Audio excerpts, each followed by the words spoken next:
जय सदाशिव, ओम नमः शिवाय। इस समय गर्मी का मौसम चल रहा है और तापमान भारत के अधिकांश हिस्सों में 40 से 50 डिग्री सेंटीग्रेड तक हो गया है। इस समय यदि आप बाहर निकलते हैं तो आपको लू लग सकती है, हीट स्ट्रोक हो सकता है। आज मैं आपको यहाँ पूरी जानकारी दूंगा कि आप लू से कैसे बच सकते हैं, आपको भोजन में क्या लेना चाहिए व क्या पहनना चाहिए, ये क्या अन्य सावधानियाँ आपको बरतनी चाहिए कि जिससे आपको लू ना लगे।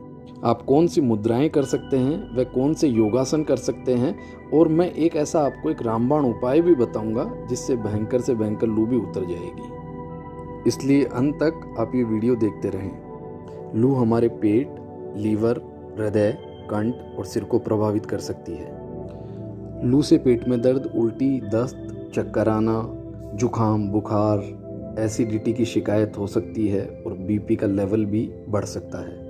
तो आइए जान लेते हैं कि लू से बचने के लिए हम क्या कर सकते हैं। देखिए, गर्मी में हम जब भी बाहर निकलें तो पहला ध्यान हमें ये रखना है कि हम सूती कपड़े पहन के बाहर निकलें या लिनन पहन सकते हैं, और हमारे कपड़े जो हैं वो ढीले होने चाहिए, मतलब शरीर से 3 से 4 इंच वो ढीले होने चाहिए, जिससे एयर का कांटेक्ट हमारे शरीर से बना रहे, जिससे हमारे शरीर का तापमान सम बना रहता है। यदि हम पॉलिएस्टर या अन्य सिंथेटिक फाइबर वाले कपड़े पहनते हैं तो हमें बेचैनी हो सकती है, हम अनकंफर्टेबल फील कर सकते हैं और हमें चक्कर तक आ सकते हैं।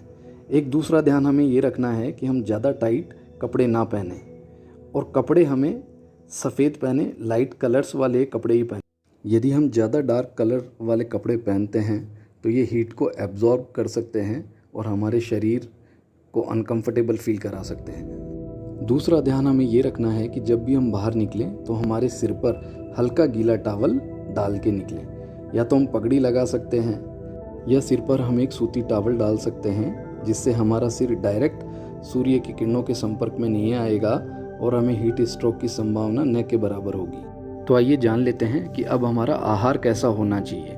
तो लंच या डिनर में या जब भी आप भोजन करें तो जौ की रोटी तो आप उसमें ज़रूर शामिल करें, ये हमारे शरीर को ठंडा रखती है। लंच और डिनर में हमें पुदीना मिली हुई छाछ का सेवन जरूर करना चाहिए, जो हमारे बॉडी का हाइड्रेशन लेवल मेंटेन करने में मदद करती है।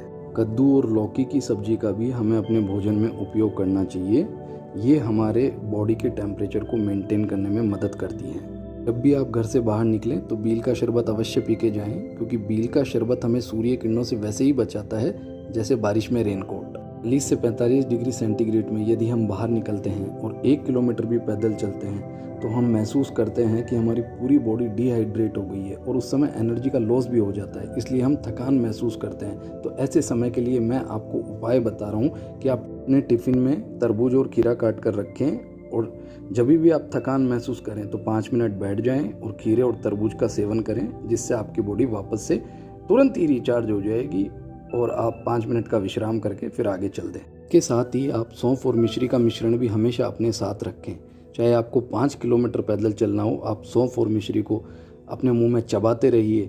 आप 5 से 6 किलोमीटर का सफ़र कब तय कर लेंगे आपको पता ही नहीं चलेगा। सौंफ और मिश्री आपके शरीर के हाइड्रेशन और एनर्जी दोनों को ही बना कर रखते हैं।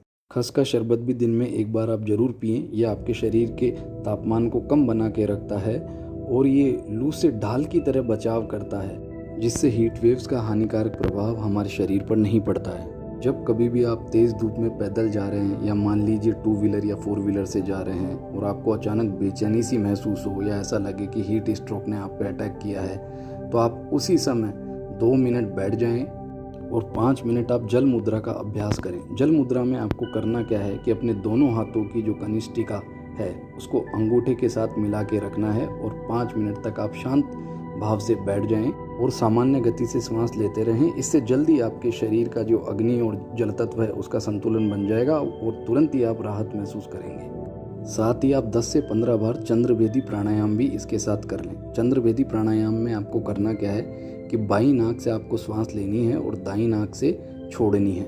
वापस आपको बाईं नाक से श्वास लेनी है और फिर से दाईं नाक से छोड़नी है। इसी क्रम से आप इसको 10 से 15 बार करें, आपका शरीर का तापमान तुरंत ही कम आ जाएगा। इसके साथ ही आप 5 मिनट तक शवासन भी कर सकते हैं। इसमें करना क्या है, आपको अपने शरीर को बिल्कुल ढीला छोड़ के लेट जाना है और पूरे शरीर और इंद्रियों को शिथिल करके 5 मिनट तक आपको लेटे रहना है, जिससे आपका शरीर एक रिलैक्सेशन महसूस करेगा। जब कभी भी आपके परिवार का कोई सदस्य लू की चपेट में आ गया है और उसके पेट में दर्द हो रहा है, दस्त हो रहे हैं या सिर में दर्द हो रहा है, जुकाम हो रही है, बुखार हो रही है, कुछ भी ऐसा लू के कारण हो रहा है, तो मैं आपको एक रामबाण नुस्खा बता रहा हूँ। आप इसे प्रयोग में लाएं और आप देखेंगे कि 2 से 3 घंटे में ही लू उतर जाएगी और रोगी स्वस्थ महसूस करने लगेगा। ये नुस्खा जीवन में मैंने भी कई बार अपनाया है। ये बहुत ही अद्भुत नुस्खा है, ये तुरंत प्रभाव देता है। आपको करना क्या है, 1 लीटर आपको ठंडा पानी लेना है। इसमें 11 लौंग, 11 मुनक्का, 5 इलायची, 1 टुकड़ा अदरक, 5 ग्राम मुलेठी, इसको आपको पीस के इसमें मिला देना है। इसमें आप 4 नींबू का रस मिला दें और इसमें 30 पत्ते पुदीने के आप कूट के डाल दें। 1 चम्मच पिसा जीरा डाल दें और स्वाद अनुसार चीनी डाल दें और इसे दिन में 3 से 4 बार रोगी को पिलाएं, उसे तुरंत ही राहत मिलेगी। इससे कैसी भी लू हो वो उतर जाती है। उम्मीद करता हूँ आपको जानकारी पसंद आई होगी। और भी ऐसी जानकारियाँ मैं आपके लिए समय समय पर लाता रहूँगा। जय सदाशिव, ओम नमः शिवाय।